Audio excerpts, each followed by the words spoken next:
کم جب استفہام کے لیے آئے گا تو اس کا جس کی تعداد پوچھی جا رہی ہے، جس چیز کی تعداد پوچھنا مقصود ہے، وہ عربی زبان میں واحد ہوگا، نکرہ ہوگا، حالت نصب میں ہوگا۔ یہ اس کی پہچان ہے۔ کم خبریہ کتنے ہی کے معنی میں ہوگا، اس کے بعد والا اسم جو ہے جر میں ہوگا۔ یہ واحد بھی ہو سکتا ہے، جمع بھی، لیکن بڑی ڈٹو نشانی کیا ہے؟ جر۔ اس کی اسٹریٹ اوے نشانی کیا ہے؟ نصب۔ وہ آپ پھر سیاق و سباق کو دیکھیں گے۔ اس کے بعد اسم جو آتا ہے وہ جر کے ساتھ آتا ہے، یا اس اسم سے پہلے من لگ جاتا ہے اور پھر وہ اسم اس من کی وجہ سے جر میں چلا جاتا ہے۔ کم خبریہ کی دو نشانیاں ہیں، اسم، جر۔ جس کی خبر بیان کریں کتنے ہی، کم من فئۃ قلیلۃ، کم من، وہ ہے نا حدیث، کم من صائم لیس لہ من صوم الا الجوع، کتنے ہی روزے دار ایسے ہیں جن کے لیے بھوک کے سوا روزے میں کچھ نہیں ہوتا، کتنے ہی، کم من صائم، کم من فئۃ قلیلۃ غلبت فئۃ کثیرۃ باذن اللہ، کتنے ہی چھوٹے گروہ بڑے گروہوں پر غالب ہو گئے اللہ کے اذن سے، اللہ کی اجازت سے، اللہ کی مرضی سے۔ ہم کہتے ہیں کتنے ہی طلبہ محنتی ہیں، کتنے ہی شاگرد محنتی ہیں۔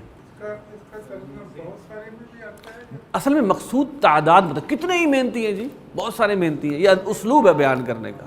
کتنے ہی شاگرد جو ہیں وہ محنتی ہیں۔ ہاں جی، اب اس کو طریقہ کیا؟ ایک ہو گیا کم تلمیذ، کم من تلمیذ مجتہد، کتنے ہی طلبہ محنتی ہیں، کم تلمیذ مجتہد اور کم من تلمیذ مجتہد، یہ واحد ہے۔ وہاں پر وہ فعل لے آئے ہیں، بس یہ بات، فعل کو لے آئیں گے تو تھوڑا سا گڑبڑ، ابھی فعل ہم نے پڑھا نہیں ہوا نا، اصل میں بات یہ ہے۔ دیکھیے ابھی تو ہم نے خبریہ کی بات کی ہے نا۔ کم کے استعمالات دو ہیں، ایک استعمال جو ہے جو کہ بکم کے ساتھ ہے، وہ اور استعمال ہے بکم، کتنے میں، وہ ہم قیمت پوچھنے کے لیے کر رہے ہیں۔ کم جب ہم تعداد پوچھنے کے لیے کریں گے تو کیا ہوگا؟